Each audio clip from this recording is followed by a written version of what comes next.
Welcome to the first and only episode of I Didn't Know I Had HIV. So today we're going to analyze and go deep into the topic about an organization that helps people with those viruses that we still consider a taboo, like HIV.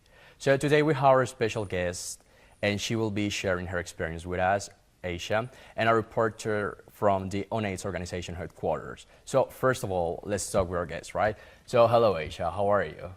Hello, Andres. I'm pretty good. Thanks for inviting me to this special program today.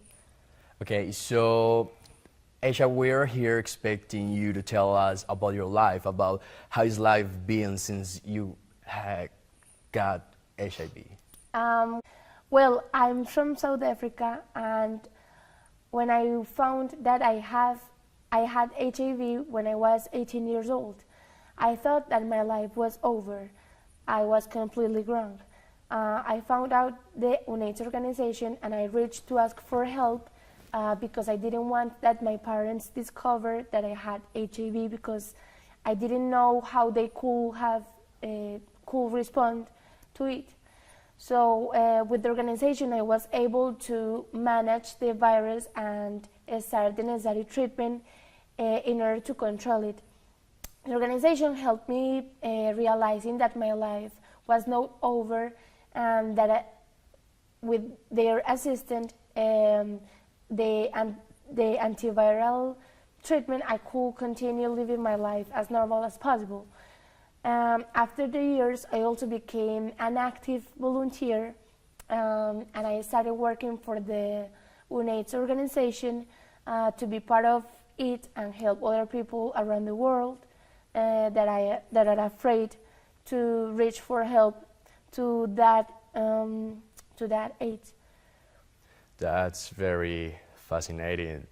But right now, before we continue with our guest, Aisha, let's go with our Did You Know section with our reporter, Sofia, so she can give us a better understanding about this topic that will be analyzed today. Did you know that since the first HIV cases were reported over more than 35 years, 78 million people have contracted HIV and 35 million have died from AIDS-related illnesses? Did you know that UNAIDS has a global solidarity program that seeks to curb new HIV infections in children through women that are pregnant? About 76% of these women had access to antiretroviral medication, which was also a remarkable increase from 47% in 2010. And that was all for Did You Know? I'm Sophia, back to you, Andres. Thank you for that information, Sophia. So, Aisha, let's continue with you. Tell us, how has the UNAIDS helped you?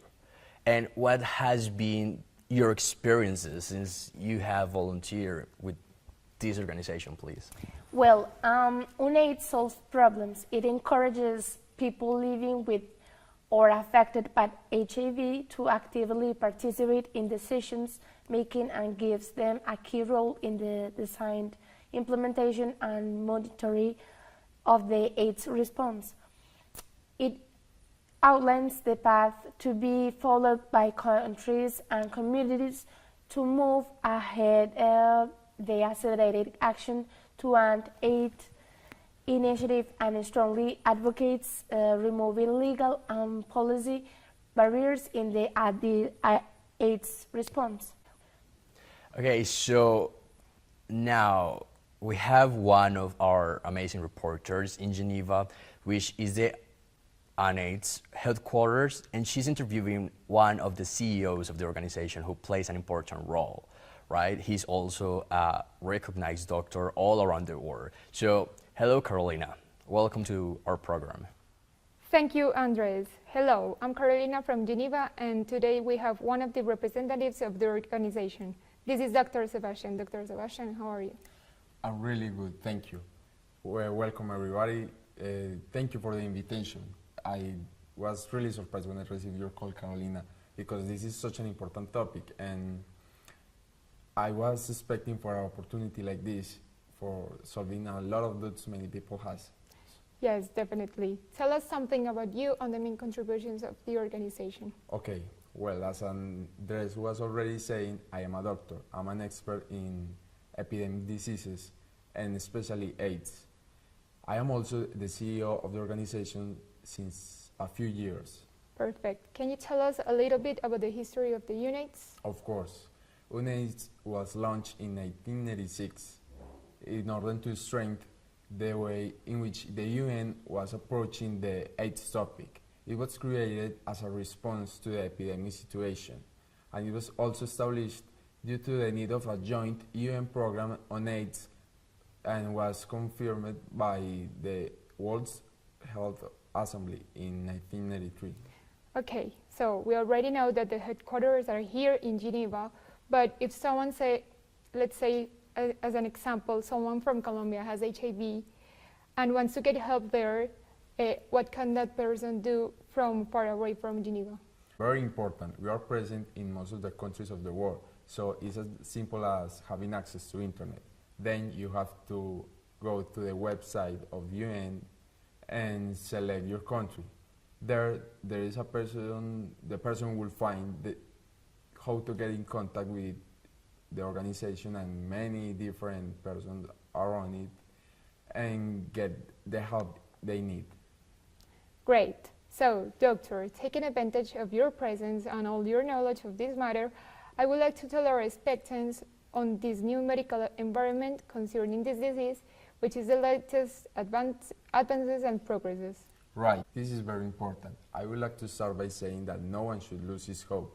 There are many different specialists and entire institutions around the world that are trying to find a cure of this affection, because I must clarify, we haven't found a cure yet, even though we have been developing many different procedures, treatments, which are every day more specialized, and they are more effective also.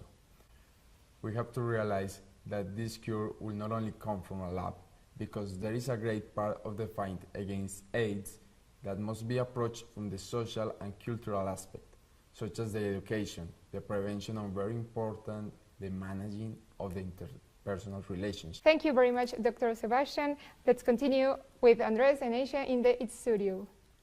Thank you, Carolina, for that insightful information. Thank you so much, Aisha, for telling us your story today. Do you want to say something before we say goodbye to our viewers? Yes, thank you so much, Andres, for inviting me to this special program. And I want to say to all the people that is infected by this illness that don't worry about it. The life is really beautiful, and there are so many things that you can do and to be happy with your life. You're totally right. So, I hope you guys have enjoyed it and are looking for more, but sadly, as I said at the beginning, this is the only episode ever in history. But thank you so much for watching.